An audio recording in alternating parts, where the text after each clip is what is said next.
Frauds are a very interesting aspect of any organization setup, and 1 in every 3 organizations faces some kind of employee fraud. Predominant frauds that happen in India as a result of our study are around the travel. Travel fraud is one of the most common frauds that happen. The other fraud that happens is in terms of your educational qualification or the qualifications to get into a role.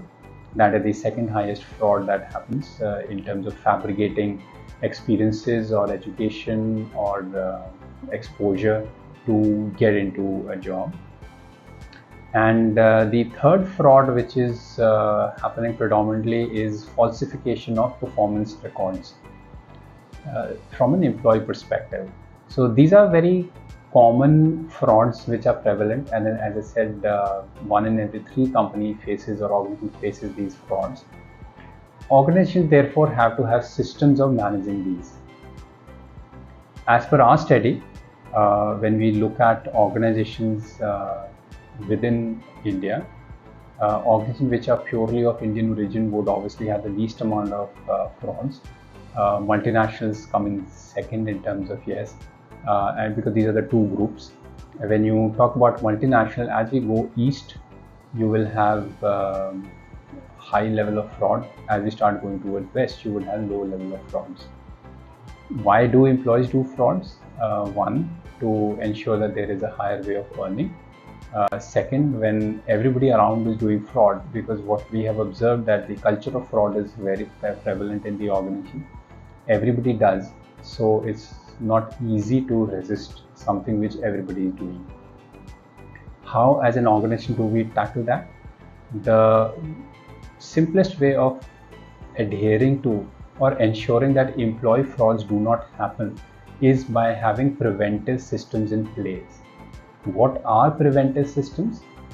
Simple preventive systems is having a structured way of ensuring that you have a strong travel policy, you have a strong travel policy claim system, and you have an audit of that, either by our finance executives, the financial systems or financial teams.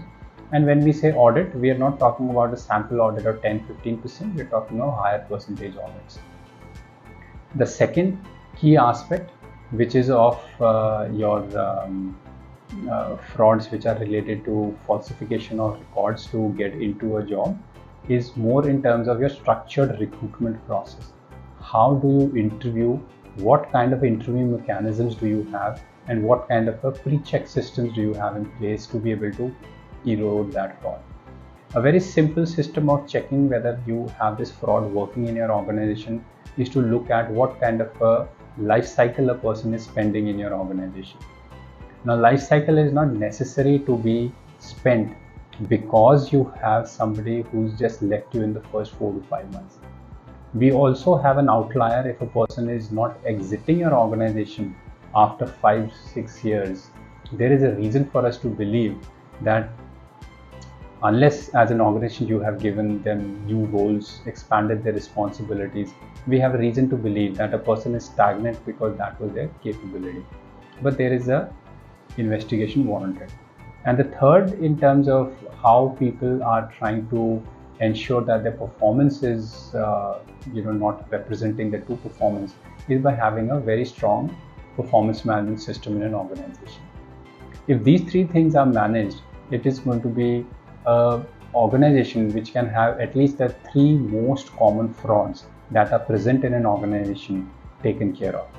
There are obviously various other frauds which require an organization to focus on, whether they be related to financials, whether they be related to your bookkeeping, accounting, or your products.